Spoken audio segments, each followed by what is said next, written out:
Kalian tahu nggak sih, ada surat yang ngejelasin tentang gimana cara kita jadi kuat ngadepin hidup, yaitu surat Al-Muzammil di ayat pertama dan kedua. Allah bangunin kita dengan lembut. Wahai orang yang berselimut, bangunlah, kayak lagi ngomong. Kamu lagi lelah ya? Aku ajarin pelan-pelan. Dan uniknya, Allah nggak langsung nyuruh kita hadapin dunia, tapi bangun di malam hari, ngobrol dan curhat sama Allah. Di ayat 3-4, Allah nyuruh pelan, nggak harus semalaman, boleh setengah, boleh kurang, boleh lebih. Dan bacalah Al-Quran dengan tartil, bukan sekedar baca, tapi pelan, masuk ke hati, dan dirasakan. Karena malam itu waktu paling jujur antara kamu dan Allah. Ayat 5-7, Allah jelasin sesuatu yang real banget. Hidup ini berat, istiqomah itu berat, sabar itu berat, dan menjaga iman di dunia yang penuh distraksi juga berat. Makanya kamu butuh ruang sunyi buat nguatin hati sebelum balik lagi ke dunia. Ayat 8-9, Allah kasih sandaran. Di tengah semua beban, kamu butuh tempat pulang, dan itu cuma Allah. Di ayat 10, Allah suruh kita sabar atas apa yang mereka katakan. Kalau kamu di jalan benar, pasti akan ada gangguan, dan yang harus kita lakukan bukan balas, tapi jaga diri dan sabar dengan cara yang indah. Setelah Allah suruh kita sabar, di ayat 11-14, Allah bilang, biar aku yang hadapi orang-orang yang mendustakan itu.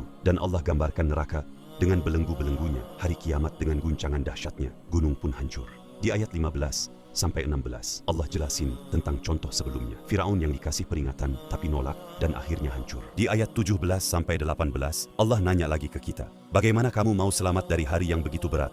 Ayat 19, Allah kasih pilihan. Allah tidak memaksa. Jalan sudah dijelaskan, dan tinggal kita mau atau tidak mengikuti aturannya. Di ayat terakhir, Allah tutup dengan sangat lembut. Di akhir ayat ini Allah meringankan. Karena Allah juga tahu, siang kamu sibuk, capek, punya tanggung jawab. Makanya di akhir surat, Allah ringankan. Lakukan semampunya. Yang penting, jangan putus hubungan. Tegakkan sholat, serta tunaikan zakat. Dan penutupnya, dalam banget. Allah bilang, berikan pinjaman kepada Allah. Dengan kamu kasih ke orang lain, kamu sedekah, kamu bantu orang. Hal ini bentuk pemuliaan bahwa amal kita itu bernilai tinggi banget. Kita ngasih ke manusia, tapi Allah yang menghitung dan membalas. Surat ini ngajarin kita, sebelum ngasih ke orang lain, kamu harus terhubung dulu ke Allah. Malam ini, coba ambil waktu sebentar aja. Bangun, duduk, dan ngobrol sama Allah. Dan lihat, hidup kamu pelan-pelan akan berubah.